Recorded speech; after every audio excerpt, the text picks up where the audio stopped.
Hey everybody, it's Prajesh here. Intane here. Welcome to our podcast, Baskets of Knowledge, Chats with a Difference. In our podcast, we invite guests from around the country and around the world to talk about how they got to where they're at the moment.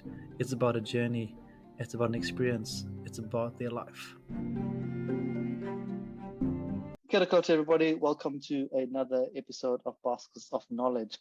Like I said before, I have no idea what number we're on, but all we know is that we really enjoy you listening to us and jumping with your comments. Sorry, Tony can't join us today. He is at a school working with young students, encouraging them to look at different avenues of study. So he's taking them around universities and tertiary to say, hey, this is your opportunities if you choose to do further study. So it's a pretty cool program that is involved in called Aspire down in Dunedin. But that doesn't mean we have no less of a guest. Every week we try and bring some fantastic people from around the country to have a chat to you. And before I do that, I just want to talk about a learning that I did this week. The biggest learning I had from this week, I guess, was time waits for nobody. So what does that mean? That means in this week here, I have a lot of projects that I want to do, and I keep saying I'll do it today or tomorrow. And I realized that if I keep saying tomorrow, that tomorrow never comes and time just keeps going. And the biggest thing is about me connecting with my family, because they don't live close by. So I was like, oh, I'll give them a call tomorrow. But I just had a realization that actually sometimes that tomorrow never comes. So it's really important to do something, especially when it comes to that kind of stuff, pretty quick, as soon as you can, because you just never know. That's my learning from this week here. Today, we want to welcome a person that I've been lucky to know for a few years. Welcome to our podcast, Natasha. So Natasha. Hi, thanks so much for having me. No worries, Natasha. Do you want to tell listeners a little bit about where you are at the moment and what you're doing at the moment? Yeah, sure. So I'm currently in Christchurch. I've just started my master's in child and family psychology. It's been an interesting journey getting to this point. I didn't know about the program till like November last year. So I thought I had this, very clear idea of what kind of psychologist potentially I'd want to be. And then this program came about. Originally, I'm from Wellington, born and raised there in Lower Hutt. So it's my first time away from home. Oh, awesome, and I love that, because in that little summary you said that you had a bit of an idea of what you want to do with your life, sort of, and then something comes along and just changes that dramatically. And how many times has it happened for you in your life, not just with study, but just in life in general, where you think you have things sorted and then things just come and go, whoa? Yeah, it doesn't happen too often, especially when we're talking about career and what is my purpose? What do I want to do with my life? In high school for quite a long time, especially I think around my senior year levels, maybe year 11ish, I decided, I want to go into psychology and be a psychologist, that kind of route. And then going to Victoria University of Wellington, did a major in public policy. And it only really happened, I was kind of pretty set on psychology, in particular clinical. It's a common thing among people who study psychology, clinical psychology. It's the big shiny middle of it all. And reaching the end of my undergraduate studies and really being conflicted, because I really loved public policy, really loved psychology. And I had done some work experience within the university at one of the research labs. And I spoke to the lady in charge of it, Dr. Deidre Brown, and just finding that with all the experiences I've had thus far, I was very interested in children and families. And in this scramble of not getting into clinical and then being conflicted by policy again, and just trying to find what opportunities are there other than clinical, and just coming across this program that seemed to fit even potentially better than clinical would. Awesome. And how crazy is that? You have this plan to become clinical, and I'm guessing you applied for clinical psychology. I did apply. Yeah, I applied for both. I applied for 3 programs actually: clinical psychology, child and family psychology program, and also the health psychology program at Victoria. Awesome, cool. And did you get declined from all of them, or did you have a choice then? I had a choice, because I also got into the health psychology program. Awesome. Yeah. And then how did you decide whether this was? How did you go? Okay, No clinical psych. Were you gutted? Were you gutted when you didn't get into clinical psych? Or sad, I guess. A little part of me was gutted. Yeah. Until I found the child and family psychology program, because that door isn't completely closed. At the end of this year, I can apply for clinical, and like clinical is something that you can always, I suppose, come back to later in life as well. Yeah. Like you can specialize in one thing and then, you know, jump ship later on. But I was very happy when I found the child and family psychology program. Awesome. And that's a cool thing because, you know, a lot of people, they think they want to do something. Oh, a lot of people know they want to do something, and then sometimes it's out of your hands. Like you apply for the clinical psych and it's out of your hands, and somebody else says, no, you can't do this. And then you go, wait a minute, I just thought I could do this, but I actually can't. So it's awesome that you managed to find something else and you're still carrying on your pursuit. But let's flick right back. You said you knew right from when you were in high school that psychology was something that you wanted to do. Now, given that psychology is not really taught in schools, what is your understanding of psychology then versus what you know now? Because, you know, when you speak to high school, they go, oh, psychologists, oh, we're going to read your mind, we're going to do this here. You know, they think about that. How does that fit in your world, I guess? Yeah, because for me, I saw a lot of issues within my community around mental health, like within my family, within my among my peers, and just like in society, you'd see somebody clearly having some kind of issue, mental difficulty going on, like even on the bus, you would chat to, well, I would chat to people, and with my understanding of like psychology back then, I had a more, I suppose, prevention and intervention kind of idea.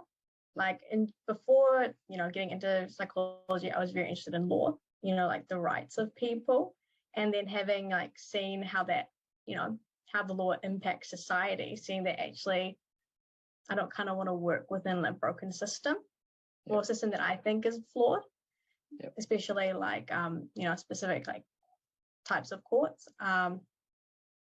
So then seeing psychology, I saw the sway that psychologists seem to have within courtrooms, even with family courts, and so many people, young people's lives when their families go into court. Like, it's this tug of war between lawyers, like your lawyer, your parents' lawyers, and someone who has like the most sway tends to be a psychologist. So I really saw like the sway of science, as well as just the I don't know, like just that heart of prevention and intervention for people that is within psychology, I think. And even now, I do think that's at the root of psychology. The idea that we want to intervene in the lives of people and make lives better.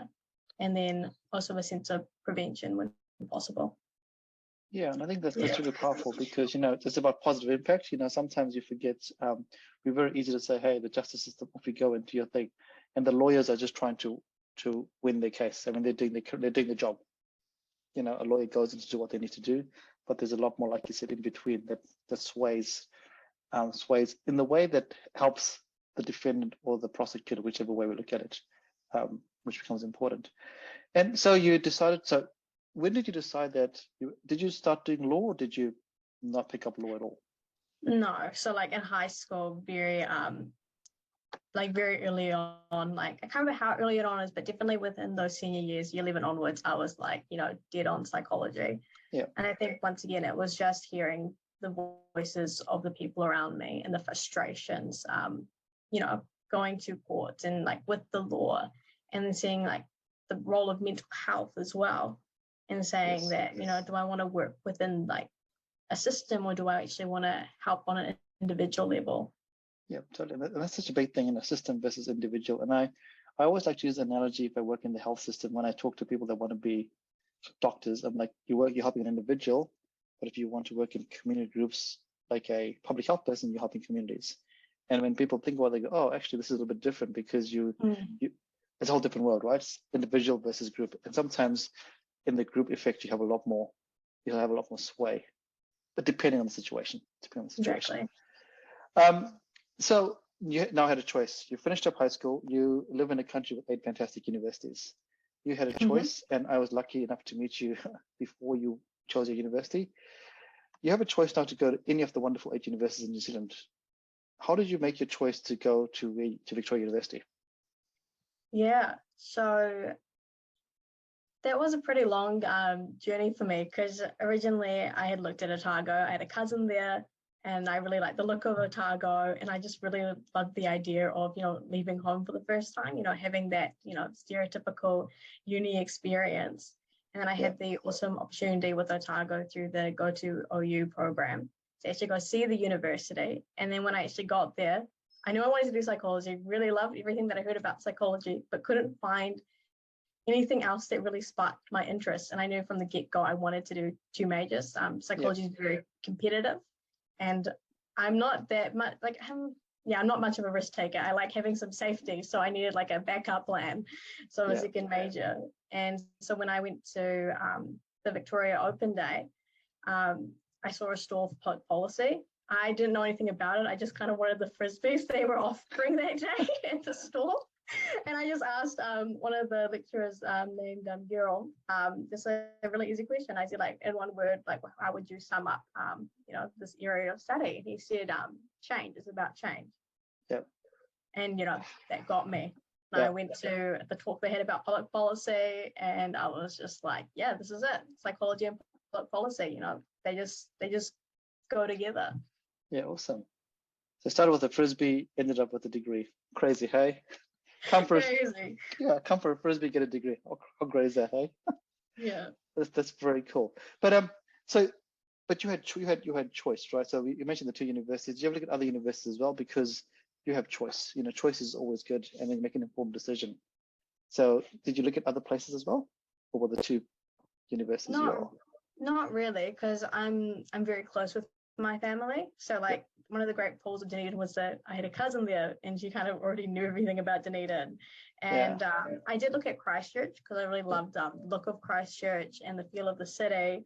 But then again, it was far from home, and it didn't appeal to me as much as Otago did at the time. And then with Victoria, I was able to find a major that really suited what I wanted, where I see my life kind of going and what I'm interested in, intervention and prevention. Yeah. And it was close to home, able to save money. Which is great. And also I like to, think about the risks that I'm taking. Being a psychologist may take a very long time if I still choose to do that path, because I don't know where life may go. You think about in the long run, how much debt am I going to accumulate over time if I need just an undergraduate in psychology and all the universities are great, then I should probably stay at home. Put that money away for wherever I may end up going. Awesome. I love how you are so aware of the fact that your risk taking ability is, you're like, cool, I'm not a risk taker, this is cool. Because lots of people are not aware, they're not aware that this is what their profile is until later on. Later on they go, oops. So it's pretty awesome to have that awareness. Now I guess like you mentioned right at the start there, you said, if you moved away from home, you'd have a stereotypical university away experience. What is your university experience now that did you choose to live at home, or did you stay in a... No, I did stay at home when I went to Victoria. What is that like for you? Was it different compared to your peers, I guess? Well, in the end, it really wasn't, because a lot of the people that I went to high school with also went to Victoria. Awesome. So they were having a very similar experience of, catching the train and having to do navigate the whole bus system within Wellington. Yeah. So it's great because you don't know. I always tell people you don't know what you don't know. So you have no idea what you missed out on, and you have no idea what you would have missed out on if you had gone away. So, there's no good or bad. It's just what happens, and you've chosen a pathway, which is great. Because some people say, oh, what if I was like, well, what if you just make the decision? You accept the decision. That's happy days. Now, given that you were doing study at Victoria, what are the things you get involved in that really sparked your interest in psychology and mental health and public policy? Were there other things you got involved in along the way that I got involved in quite a few things within my first year. I got involved with disability services. I had planned on doing a minor in New Zealand Sign Language. Didn't quite work out well with having two majors already, so decided to cut that out later. But so getting to know about the deaf community, got interested with just disabilities in general. In my first year I got involved with disability services. Within my second year I got involved with the applied developmental psychology lab, and so that was looking at well, at the time that I was there, they were looking at memory, specifically Yeah. within forensic interviewing of children. Oh, And wow. then And what is so fascinating about that? What are some highlights from that experience? well, I If think you're the allowed to share, or is it top secret? I don't know. I don't think it's like top secret. It was part of what's called the Gracie Project. They already had some research released, so it was kind of just a continuation of that. But I was more on the data collection and data, I suppose, processing, but not the very early sides of it. So I did most of like the transcribing, and I did the actual running of the experiment. So I suppose the most things that I learned were just about how research works, specifically within psychology. Yeah, which is pretty interesting, right? It's very different to other research. It's very different, yeah. Yeah, awesome. And then what else did you get involved in? So you did that there, and some other things. Yep. Yeah. I got involved with Youthline 2020. That was really rewarding. If anybody's interested in working with Youthline, volunteer with Youthline, highly recommend it. I think it was the best thing I ever did during undergrad. So do you want to talk about Youthline? What is Youthline for our listeners out there who might not know what Youthline is? So Youthline is an organization that offers a helpline to people in New Zealand. So like Youthline is like, targeted towards youth, but within that service, you may have the youth themselves calling, even their parents or just other concerned people in the community. So it's a free service that anybody can text for free. There's web chat available as well, calling, texting, and you can just, if you ever need to talk, you just bring them up. Yeah, which is pretty cool. I think that's an awesome service, and I think a lot more of our young people and our families should get involved, could use that, because it is, like you said, a free service. What made you want to do that, though? I mean, you're a very busy person here. What made you want to do this? Because this is obviously, like you said, pretty rewarding, but also it could be emotionally quite heavy, depending on what you listen to. Yeah. Well, I was planning to be.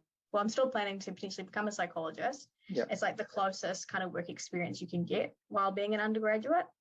So I already have the idea of what I want to be. So it kind of made sense to get a feel of it now and see if kind of test my mettle a bit as well. Not only are you interested in it, but do you like what it's like to actually, deal with clients who are struggling with mental health issues and concerns.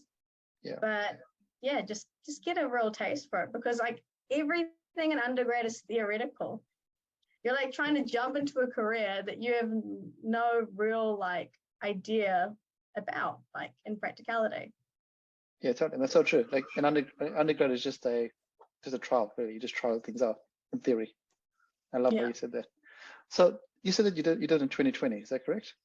So I started in 2020, and they have it's a pretty like thorough process that they do at Youthline.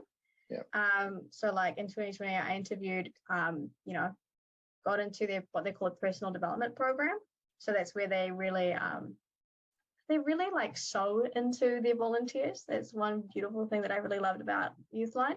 And I do think that I received far more than I gave. Like they say to our volunteers, you give so much, but they equally, as a volunteer, I received so much, especially through the personal development program. So teaching a lot about self-care, counseling techniques and skills. And then after that, we kind of had not like a test, but like we would go through a process of being like, okay, we've gotten to know you, we've gone through this program. Are you still interested in being a counselor? That kind of a thing. Yeah. And then and then if you had successfully finished the personal development program, went on to train to be a phone counselor. Awesome. And 2020, which was COVID year, how was that? What was that like? Yeah, that was really interesting, because the personal development program portion of it was in person. Yeah. And that was like kind of like pre-COVID. And then the counseling training was done largely through a distance at some point. So it kind of dragged out our training for me and my kind of cohort of sorts. Yeah.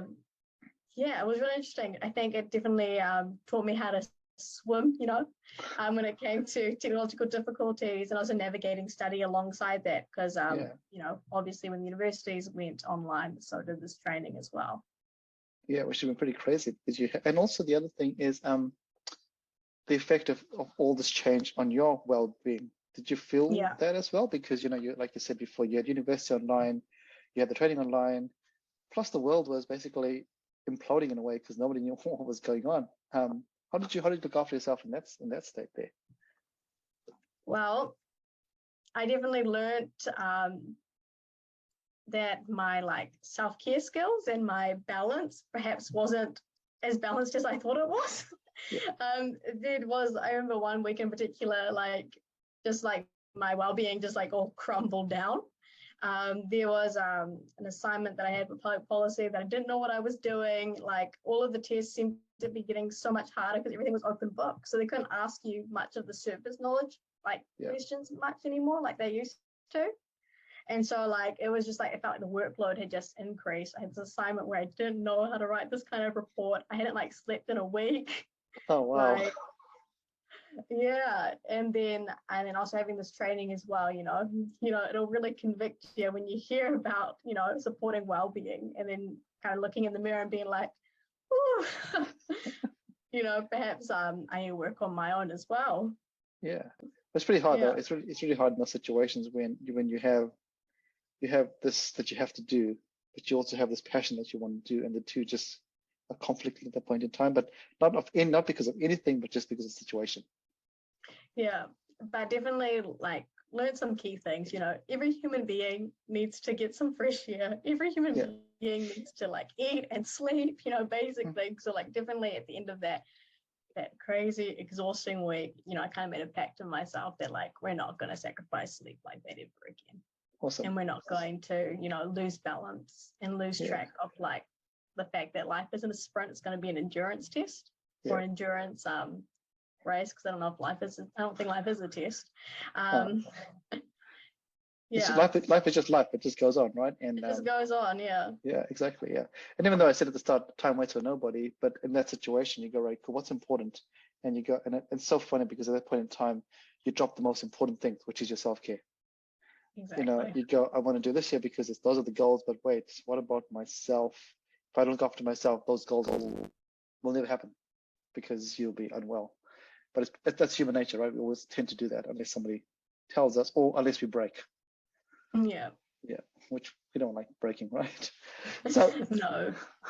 So you do that there, which is pretty awesome. And then how long have you been are you still volunteering with Youthline, or you No, I'm not at the moment, but at the end of 2020 finished the training. It would have gone a lot quicker if it weren't for so many COVID disruptions. Yeah. But throughout 2021, I was able to be a volunteer counsellor with Youthline. Awesome. And then I made the change down to Christchurch, taking on a really big course load. Yeah. So that kind of concluded my volunteer experience with Youthline for the time being. I do plan to go back at some point. Oh, beautiful. Yeah. So 2021, you're doing your final year of study plus Youthline. Anything else that you were getting involved in that was just? Yeah. I was still in the volunteering at that psych lab. Yep. Yeah. So would go for maybe 5 hours per week. Yeah. Yeah. Pretty, it was pretty, what you call it? Casual in that sense, easygoing, really great supportive team. I did some kind of work with Grow the Psych Force, which was a campaign done with Victoria students to really encourage government to increase the psych force, because there's a bit of an issue at the moment that we need more psychologists in New Zealand. Yeah. But it's really hard to become a psychologist in New Zealand. There's only 10 seats every year per postgraduate diplomas, and they're so small because there's not enough psychologists to make new psychologists. There's not enough of them to supervise the ones to come. So it's this never-ending problem that just keeps on repeating and repeating every time the budget comes out. Yeah, it's pretty for someone like yourself who works in the space or studying the space here.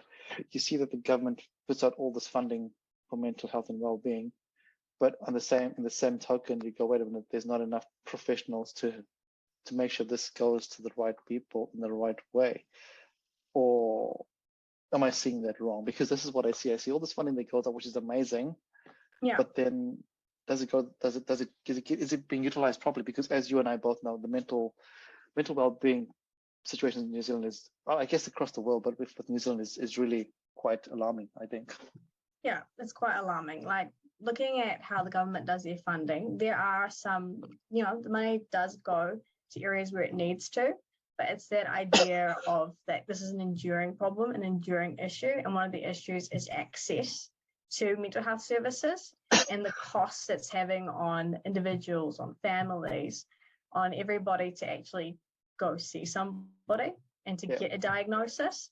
There's just not enough. So like you're putting money into all of these initiatives to try and kind of band-aid the larger issue in hand, that we don't have enough professionals and there's not enough professional like help going around.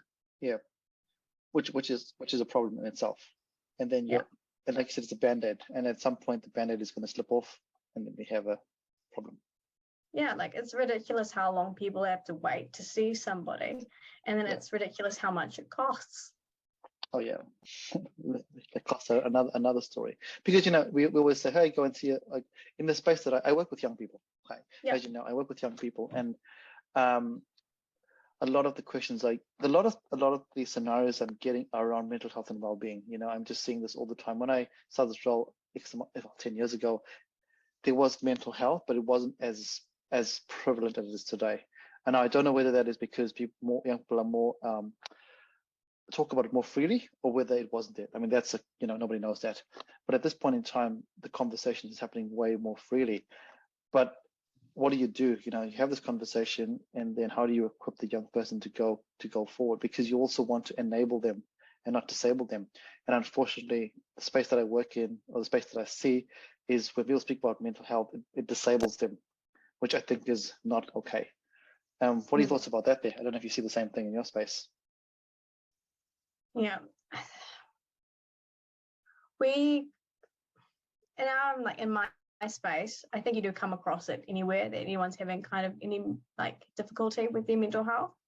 You say, go see a professional, and then these blockades, and we're kind of left with whatever resources we can find online, kind of just scrambling a bit. Yeah.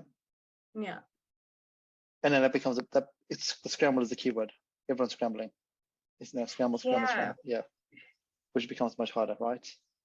Yeah, and even like working on like the helpline as well.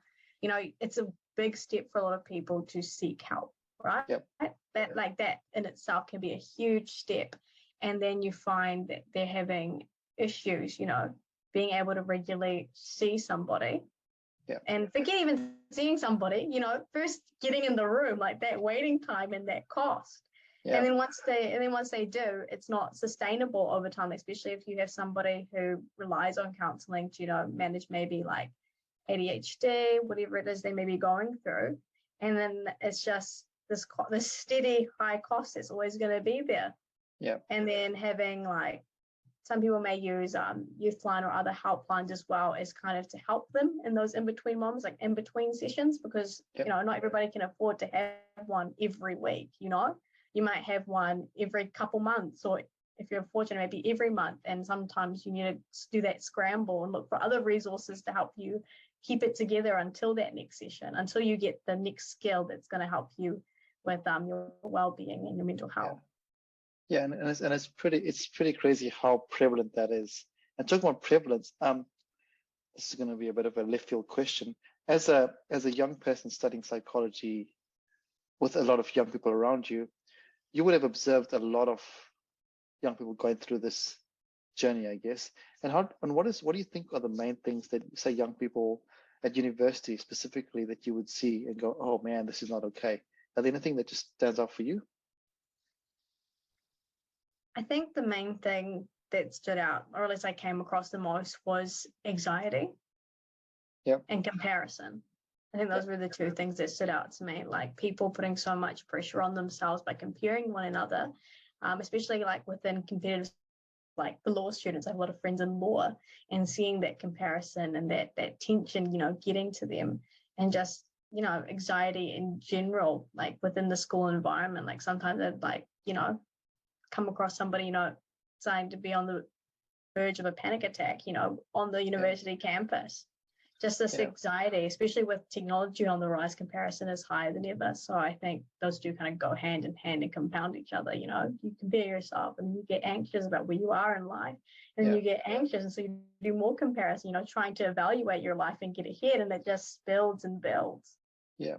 And it's really quite crazy because we see this a lot, you know, the anxiety and the conversations that you have. It's not about the young person talking about themselves. They go, yeah, but what about that person? And what about if I want to do this? What about that day?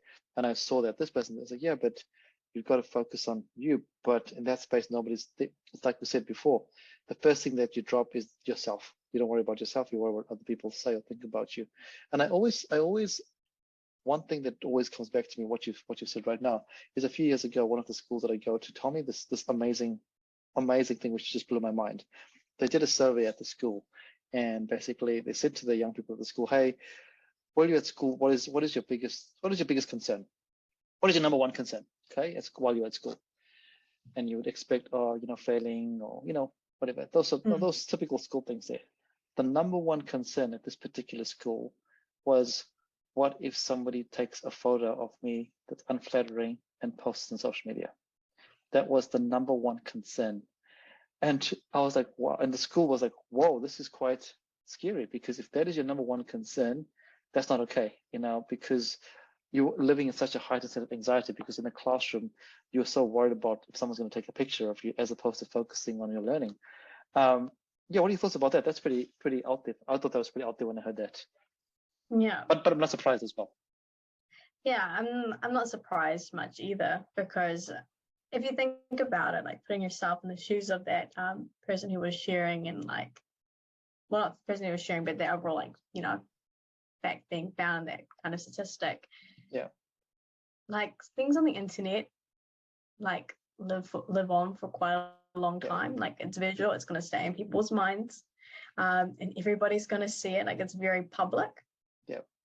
Like, it's a lot different than you showing up to school in an outfit that's just not flattering, and then that one person, or maybe one person, making a comment, and those couple people being like, yeah, the outfit just wasn't quite it today, versus everybody seeing it and it's staying there, and everyone can look at it, and everyone can't go, maybe what Sally said wasn't 100% accurate, or maybe I have my own opinion. Like, this is just a picture. Yeah, totally. It's just a picture. Like, there's no room for those kind of different evaluations of it. Exactly, no dialogue as well. It's just, bam, it's up there. Yeah. And I like the way you put that, because in the past, if I came to school dressed crazily, maybe people talk about it for 2 or 3 days and forget about it, because life carries on. But like you said, if they take a picture of me, that picture could be seen today, tomorrow, next week, 3 months time, 2 years time. And I think that's the scary part about it. But the scary part for me is that is on your mind the whole time. That is scary, because what is that doing to your well-being when that is something that you're focusing on? It's pretty, to me, I think that's pretty scary. Yeah. And how kids are using social media, and even adults, is a big field of research at the moment, because because like social media in and of itself is just a tool, but how you use it. Like, we had a lecture even yesterday talking about passive use of social media, that when you're just scrolling through, you see a picture of yourself that's not so great, among other things, that really does have like a negative impact on you, whereas it can also be a positive thing to use social media if you're using it actively, sharing and interacting with people. I mean, like you said, it's a tool, and all tools are either good or bad depending on how you use them, right? In every single tool. A TV could be good or bad, a telephone could be good or bad, a glass could be good or bad. They're just tools. It's just depends what you do with it, right? And unfortunately, I think the thing with social media is the impact of the good or the bad is wide reaching. And I think that's where the impact comes into play. When I was doing my PhD research a long time ago, it was looking at social media with young people, and how mental health and sexual health. And I still remember one of my survey questions in my PhD I spoke about was, I said to my participants, hey, how easy is it for you to talk about, say, depression on social media? Yep, cool. Everyone said, yep, cool. And then I said to them, okay, that's awesome. Now, let's do this. If I said to you that you have to say the same message about your mental health and well-being to the group of people, so you've got 1,000 friends on Facebook or whatever, and they're in a room and you've got to share that message, would you do that? Oh, no, I wouldn't. I was like, yeah, but you see, this is the same thing that's happening here. So it's really interesting how the perception again about what happens in social media versus reality are also two very different things. But that's nobody's fault. That's just nobody's fault, because like you said, it's a tool, and we just get used to the tool because we forget about the impact of the tool or the reach of the tool, which is pretty fascinating for me. I was like, whoa, this is crazy, but crazy awesome. Humans are awesome. In so many ways. I agree. Exactly, which is why you're doing what you're doing, right? Yeah, exactly. So this is awesome. So you've done that thing. You saw this. You saw the anxiety. You saw the comparison, and then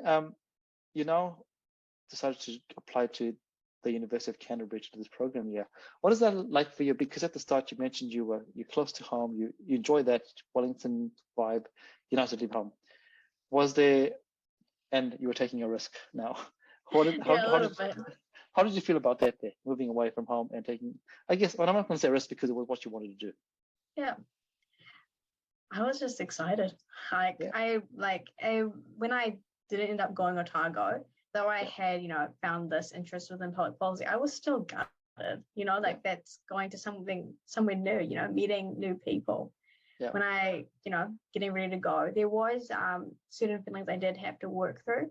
Like I did feel a lot of guilt leaving. Like I'm really close to my family and I do a lot at home. Yes. Like supporting my family. And also throughout my undergrad, I was so heavily involved in my church. So I was the worship leader, even in high school as well. And so even my church community really relied on me in that area. So for me, there's this intense excitement, going to a new place, like child and family. Like I'm interested in children and families. This is what I've always kind of wanted to specialize in. And then also that mixed feeling of like, I am going to really miss my family. Yeah. And I do kind of feel bad for leaving because I contribute so much. And I know they'll be fine because, I study psychology, I know they have the capabilities, it's been my blessing to bless them, but equally, they've got so many strengths. They're going to be A-okay without me there. Yeah. And I guess it's just human, right? It's just human. Like, sometimes people, if we take away the psychologist that you are, and you're just Natasha, the human being who has emotions, and then and it's okay to have those emotions.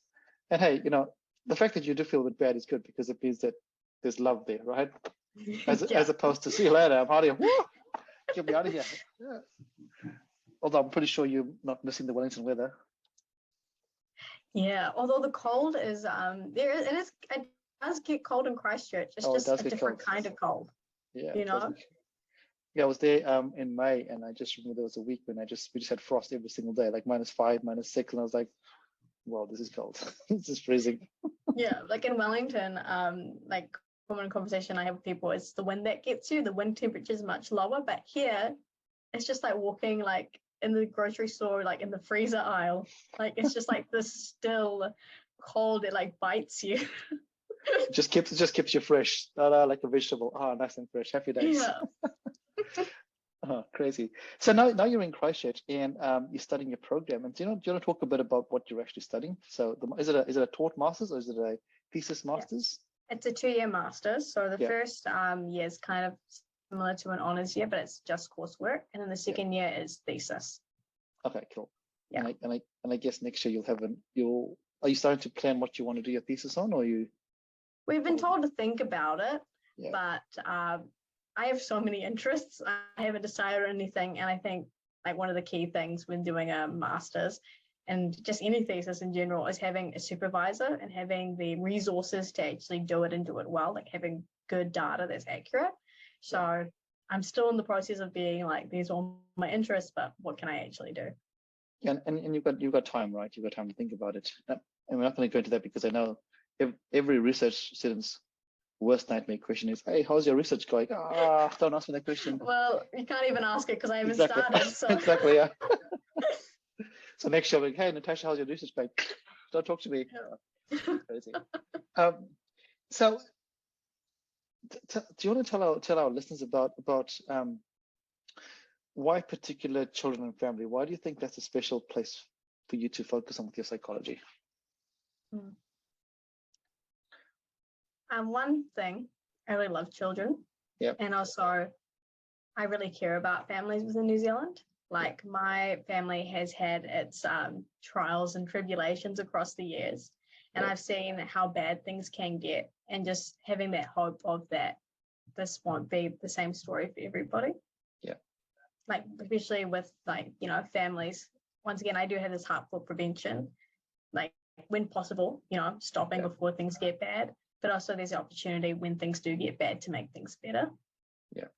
Yeah. And working with young people, I know I had one of the greatest joys of having younger siblings and seeing them grow up and being able to be like, my mother's not an active person within my life, we're estranged.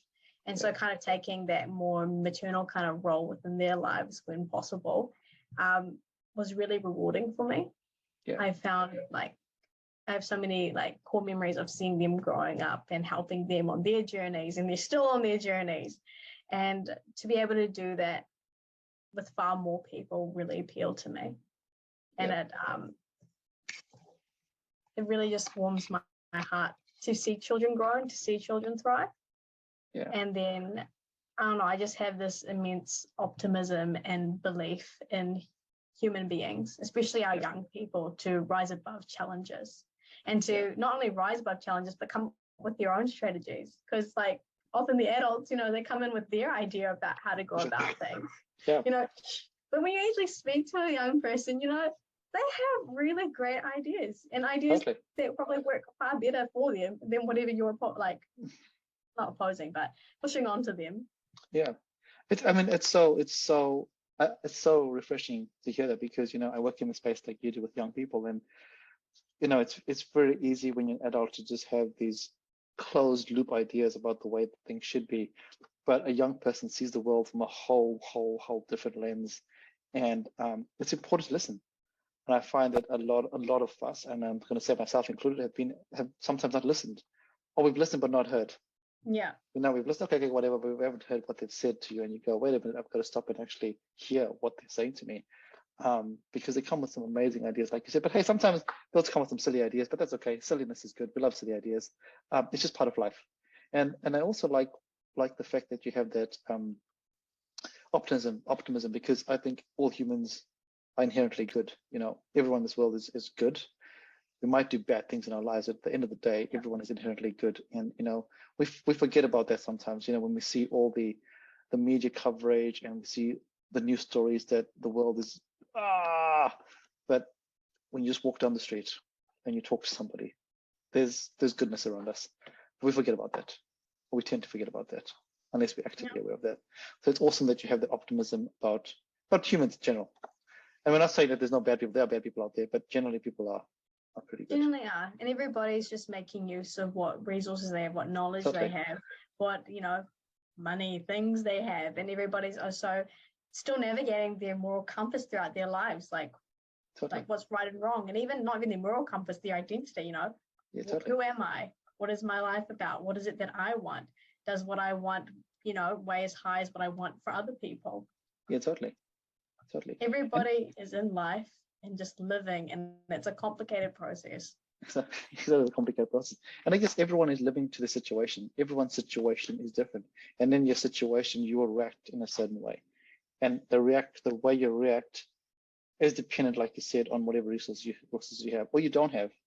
You know, sometimes it's the fact of not having a resource that you act in a certain way. So, and sometimes it's just clinical. You know, it's just sometimes there's something clinical not okay with you, and that's not your fault. It's just the way the world, you know, and that's okay.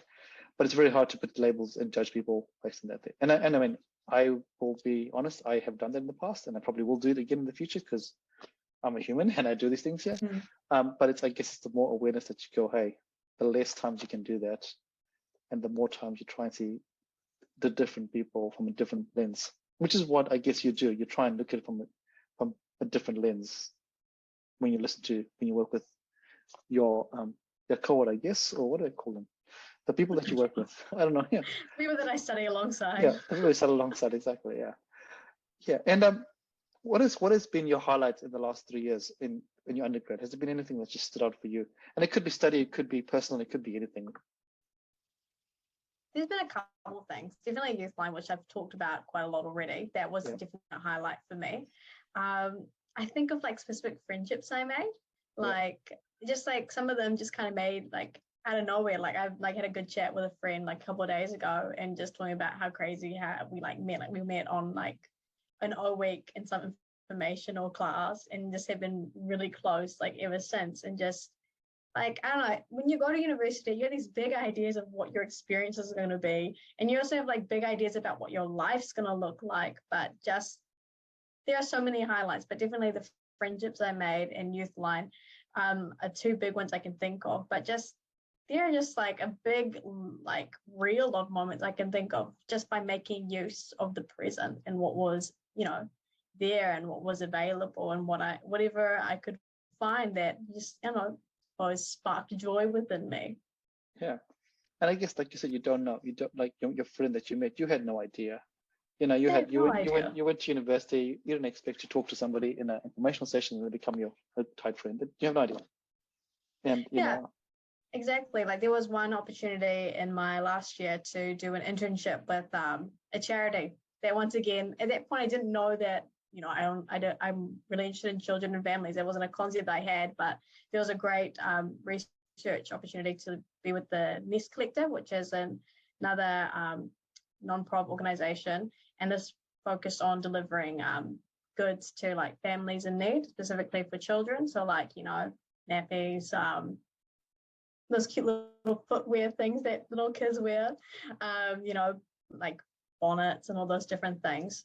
And that was like another highlight that just seemed to come out of nowhere. Like there's just a lecturer being like, there's like a policy intern opportunity.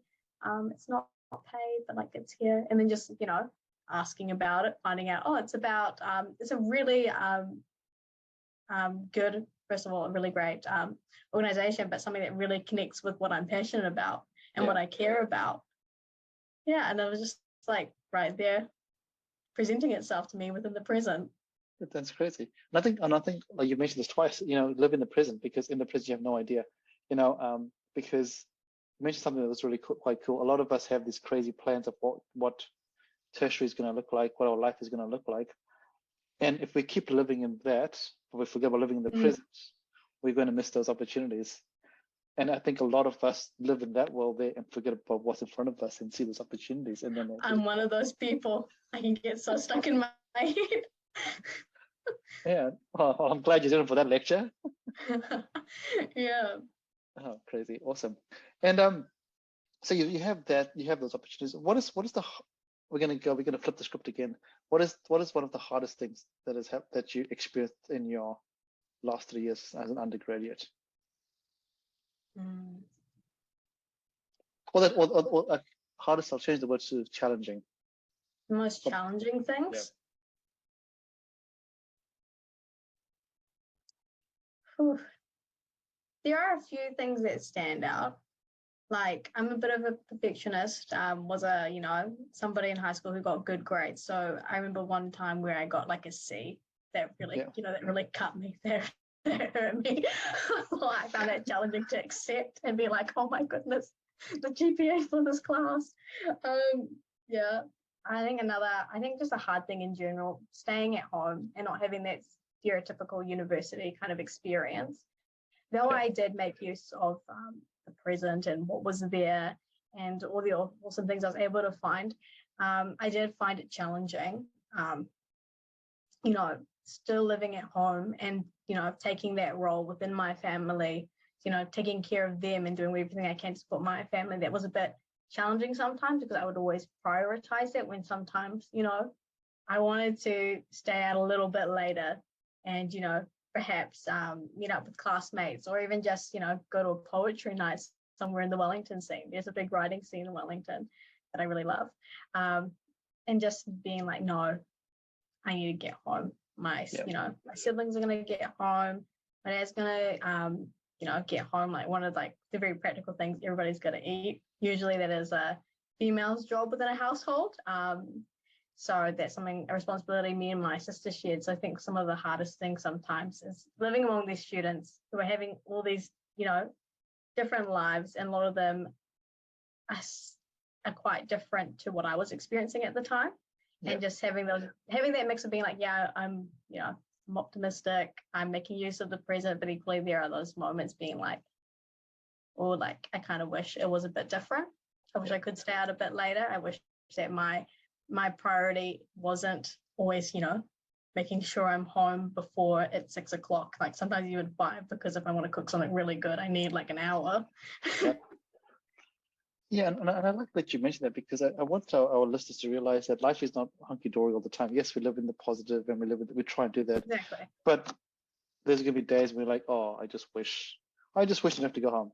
I just wish I could just chill, just do my own thing. And that's life. And that's just life. And it's okay to go through those. And, yes, you feel guilty and sad, but it's okay to go, whatever means, but you're allowed to do that there. And you just carry on, right? It's okay to have a cry. It's okay to have a cry. It's okay to complain. There's nothing wrong with complaining, because I think lots of people feel guilty about complaining. And especially, I'm going to speak about males here. Males don't cry. They don't admit the fact that they're struggling. And I see this a lot. And, there's lots of campaigns out there for young men to just say, hey, it's okay to not be okay. And I really like how you spoke about that, because we spoke about how you live in the present and you have the opportunities, but hey, sometimes I just wish things were a little bit different. Because it's important for everyone to go, it's okay if things are a bit different. But here you are right now. Right, life is complicated. Life is a roller coaster. You have highs, you have lows. It's just a roller coaster. Here's a random ass question for you. All right. If you were going to give someone a self-care routine, what would you say to them as a self-care routine?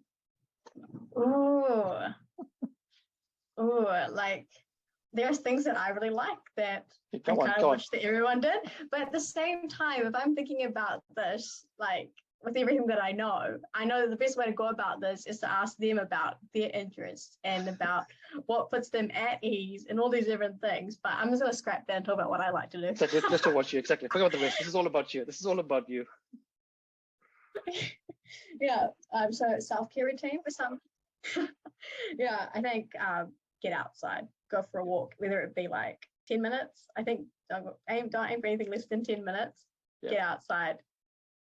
I love to walk. I could walk for hours, but at least 10 minutes, walk, get some fresh air, see the trees, maybe get caught in the rain. Who knows what's going to happen? Get sleep. Okay, you need to sleep. Eat something green within your day, and that's not processed. Oh. Eat something green. Have a cup of tea. Yeah, have a cup of tea. Yeah. It always puts me in a good mood. What if I have green tea? Is that okay? Does that cover 2 things? No. No. That is not allowed. No, not allowed to be in the rules. No. All right. Green tea is great, but another green thing as well. All right, cool. Yeah. Awesome, cool.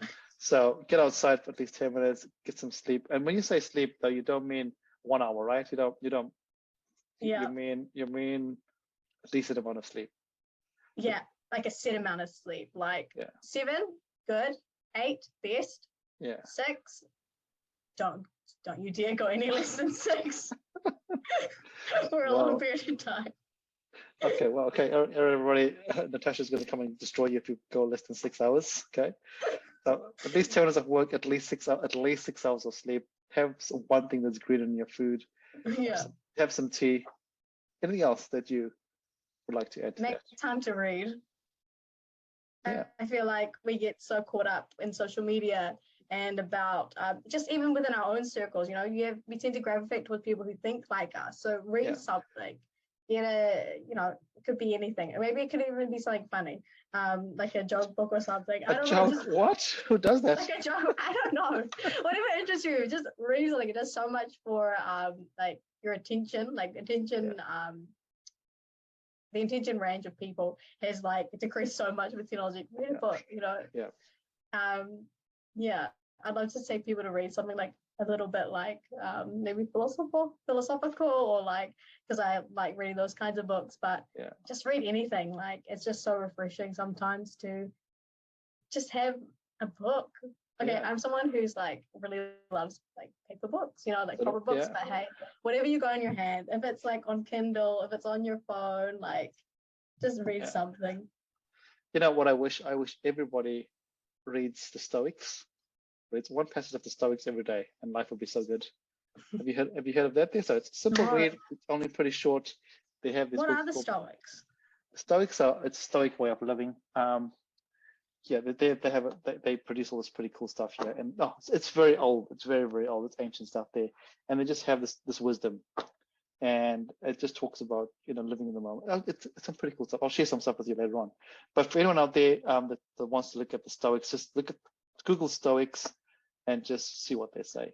And it's philosophy. It gets you thinking, but it's also reading. It's a reading as well, comes down to reading as well. I've got one question for you. So this is awesome. So cool. I'm going to go through this again. At least 10 minutes sleep, 6 hours of sleep. 10 minutes sleep? Oh, sorry. No. You got me there. 10 minutes of fresh air, 6 hours of sleep. I was just testing you. Eat something green, have some tea, read is important. My next question, the last one I want to add, is what about connection with other people? Do you think that's important for self-care? Oh yeah, it's so important. Like, I'm somebody, like, I'm a bit of an extrovert. Like, if you leave me alone, I am not going to be feeling very good at all. What was the question again? Sorry. The question was, what do you think about connection for self-care? Do you think that's an important part of self-care, being connected? Because when I say connection, I don't mean being on your phone or being online. I mean actual physical connection with people that are good for you. Yeah. And connection is like not only important to self-care, but it's key to just living. Yeah. Like everywhere, like you read or like you come across people, even the day-to-day, the things that we remember most in life are the connections we make with people. Yeah. Like, it's not self-care, it's just like a fundamental part of living that we need connection. 100%. We need to be connected with people. And in terms of like that kind of almost like a question there of like in person and online, things like me coming to Christchurch, it's become a bit of a hybrid. With some of my friends, sometimes I'll come and see me, sometimes I'll go see them, but a lot of it has been online as well. Yeah. Like, I don't think there is much of a distinction I kind of see between an online versus in-person one. I think just connection in general, connecting with people who care about you, like really care about you, connecting with people who just enjoy their company of. Like, that's such a key thing. Like there are just some people in my circles, I just really enjoy their company. Which is good, right? Do you want to name them? I'm just kidding. Don't name them. I'll be like, yo, my friend this, my friend that, go follow them. and someone will be like, oh, you left me out. Oh, this is awkward. Yeah, it'd be a long list if you did ask me. That'll be but hey, think about it. Think about all the things that you've mentioned though. You've spoken about getting out there, sleep, getting something green, tea, reading, connection. If you really think about those 6 things there, they've now become self-care. But if you think about it, 10, 12, 15 years ago, 20 years ago, this is just part of life. People just did these things here because this is what you do in life. And it's quite fascinating for me as a research background to go, things that were once just normalized, and now we have to actively try and put them into our day. That just speaks volumes about the way the world is going. And there's nothing wrong with that, but it's just interesting to see how the world is going. So in another 20 years, I'm interested to see what happens, what we think is normal to do now. You have to try and add it into your life to make it self-care. Isn't that crazy? It is crazy. Like, I remember in high school reading like articles or like some of like the top books being there, like kids are like so selfish now and they're becoming so like all about me, like the selfie. I remember when the selfie came out, they're like, oh, how self-absorbed are these young people in this new generation? But it's like when you, for instance, what you just brought up there, the crucial things about just living and living well are lacking and missing, and they have to become intentional things we do now. So what does that kind of tell you? That we're not, I would never say that this generation or the new generation is self-absorbed. If anything, I would say there's probably an issue with the relationships between within Yeah. oneself, like Totally. there's like a verse in the Bible that, love each other as like love others as you love yourself, treat others as Yeah. you would like treat yourself, as you would like Yeah. to be treated. And when you see people maybe like not having the best connections outwardly with people, perhaps it's a reflection of what's going inside. Yeah. And it's really powerful that you said that, because there's a topic I like to bring up, but I think it could be controversial, but I'm going to bring it up anyway. There's what you mentioned right there was really quite profound, where the Bible says treat others as you like to treat yourself. But talking about the Bible and I guess religion, we find that a lot of people are now not declaring they have a religion. And there's a lot of research now, a lot of words out there saying, and as a psychologist, this you might have a say on this, saying that the fact that a lot of people are shying away from religion actively, which means they take away the social connection. Because when you go to church, or when you go to a temple or to a mosque or whatever your faith or denomination is inherently everyone is there as a community. So that connection that we spoke about as number 6 is inherently there. So every Sunday you inherently go to, every Sunday, Friday, whatever your affiliation is, you'd meet all these people here, you'd have your connection straight away. And now as we as a society tend to go away from the whole, because religion is bad apparently, that connection is gone. It changed, that connection thing is gone. Do you think that's, I mean, I'm not saying this is right or wrong, but what are your thoughts about that? That is an opinion that, hey, those things that were once fundamental in a lot of households are now going away, which is now changing society just a little bit. You can see why that could be controversial. Yeah, I can see why it's controversial, but like immediately what perks up in my mind is going, in the mainstream, how are people connecting? I think with like a lot of religions, the popular ways of connection aren't endorsed by them, like, and especially like when you follow a faith of some kind, you can't live a double standard, a double life, go to church on Sunday and then like on the weekend get hammered, go with whoever you want to home, that kind of a thing. Like the ways that people connect now are, they don't align with a lot of religions. So and I reckon it'll be interesting the next few years to see how that plays out in the wash. There's no right or wrong here. It's just the world has got to change. Things have got to change. And the world is changing. What am I saying? The world is constantly changing. It's constantly changing. Exactly. But ideas have to change. That's the thing. Sometimes ideas have to change. And like for me and my faith, like it's more about a connection with me and God more than it is about connecting with other people, but that's like the crux of it. So if people are moving away from religion for the sake of connection, then perhaps they didn't have the heart of it in the first place, or at least within Christianity, that the heart is that I'm in relationship with God and therefore in relationship with others. Like I'm not going to church just to fit in with everybody. I'm not going to church just to make friends, but I have this relationship that's real to me, and I want to grow and I want to share with people. Totally, exactly. And I guess what I was trying to say there was there's a consequence when you go to church. You go to church because you're connecting with God, or whatever your faith is. But by consequence, you have these other people that do the same thing, and then you go, okay, cool. These are people that are connecting the same way, and you happen to chill with them or not. It's up to you really. But it's pretty crazy how But that happens in any. It could be a book club. It could be a poetry. It could be a poetry club. It could be any of those forms there. We will connect it could be a gym. It could be a gym. So like with the kind of like as you were saying, like a decline with like religion, of like association, those types of things. It's just that people have way more avenues of connecting 100%. With other people, 100%. And avenues that don't tell them like what they can and can't do. They can just do whatever they want. Yeah, because humans like choice. They like choice. They like options. Exactly. And they like options that are easy. Exactly. Natasha, we have been talking for almost an hour now, which is pretty crazy, which is pretty cool. We could keep talking forever and ever. And as you told me, you have the whole evening free. But we're not going to keep you. We're going to ask you one last question. This is always our hardest question that we ask our guests. This podcast is called Basket of Knowledge. And every week we ask our guests, if we had to fill someone's basket with knowledge, what knowledge would you like to share from your experiences that you'd like our listeners to have? Yeah. So I've listened to quite a few of your episodes. So I kind of came in with this idea that I was going to tell people to like be in the present, make use of the present. But as we were like going on and talking, I think a key thing that I want everybody to hear and everyone to know is to kind of just be honest and real with where you are at the moment.